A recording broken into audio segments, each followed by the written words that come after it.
ચારે બાજુ ઘર હોય તો ઘરની અંદર નેચરલ હવા લાવવી મુશ્કેલ થતું હોય છે, પણ ઇમ્પોસિબલ નથી. જો તમે એક સ્માર્ટ પ્લાનિંગથી ઘરનું આયોજન કરશો તો તમને પ્રોપર વેન્ટિલેશન મળી શકે છે. ઘણા ખરા લોકોના પ્લોટ એવી જગ્યાએ હોય છે કે જ્યાં આજુબાજુ ઘરો હોય છે, આ સાઈડ બી ઘરો હોય છે, આ સાઈડ બી ઘરો હોય છે.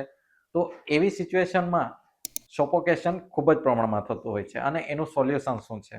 હેલો ફ્રેન્ડ્સ, હું છું સાગર વસાવા, સિવિલ એન્જિનિયર, અને આજના વિડીયોમાં આપણે એના વિશે જ ચર્ચા કરશું કે ચારે બાજુ ઘરો હોય તો કઈ રીતના ઘરની અંદર પ્રોપર નેચરલી હવા અને વેન્ટિલેશન લાવવું. તો ચાલો વિડીયોને શરૂ કરીએ. નંબર 1, ઓટીએસ એટલે કે ઓપન ટુ સ્કાય. ઘરની અંદર તમે ઓટીએસ પ્રોવાઈડ કરી શકો છો.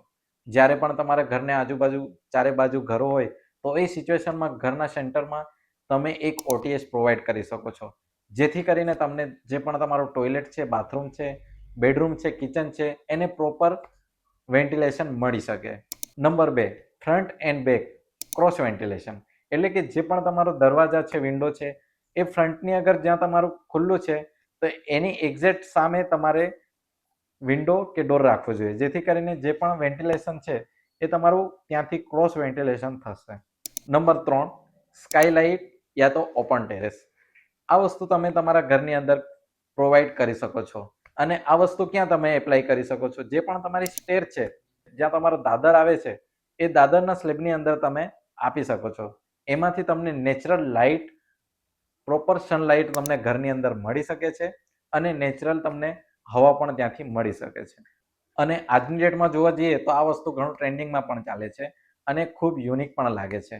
કેમ કે જે પણ સ્ટેરકેસ હોય છે ત્યાં જો તમે ઓપન સ્કાય ટેરેસ આપો છો તો તમને એક આખો વ્યૂ યુનિક જોવા મળશે અને પ્રોપર સનલાઇટ પણ ઘરની અંદર જોવા મળશે. નંબર 4, ફૂલ વિન્ડો હાઇટ. જે પણ તમારી ઘરની વિન્ડો હોય છે એ ખાસ કરીને 7 ફૂટથી નીચે હોય છે, પણ આવી સિચ્યુએશનમાં તમે એક ફૂલ વિન્ડો આપી શકો છો, એટલે કે વિન્ડોની ઉપર તમે એક નાની વિન્ડો આપી શકો છો, જેથી કરીને જે પણ ગરમ હવા છે ઘરની અંદર એ એના મારફતે તમારી બહાર નીકળી જશે. સો ફ્રેન્ડ્સ, આ હતી નાની ઇન્ફોર્મેશન.